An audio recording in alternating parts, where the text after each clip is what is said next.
So we've got one more with the chain rule. This one is actually the t that's substituted into the e function, that's substituted into the cosine, that's substituted into the sine, that's substituted into the squared. So we'll have to use the chain rule, let's see, for that inner function. So there's once, twice, 3 times. And then the outermost function is the square. So another way to write this is that it's all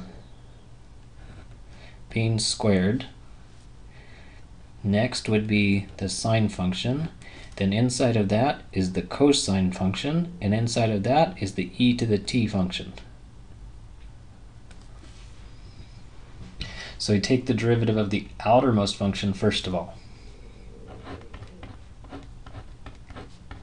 So it's going to be 2 times all of that stuff, sine of cosine of e to the t.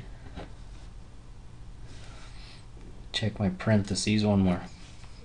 And then subtract 1 from the exponent, so now it's just a 1. And then the next innermost function is the sine function, so take the derivative of sine, and that's cosine. And then whatever's inside of the sine function, it stays the same. So cosine of e to the t. So now we're done with the square, we're done with the sine, we're now to the cosine function. So then for the cosine function, take the derivative. Derivative of cosine is negative sine, and then it stays e to the t.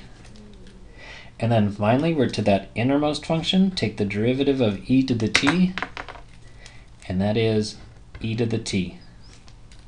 And technically, if you wanted to go one step further, you could say take the derivative of t.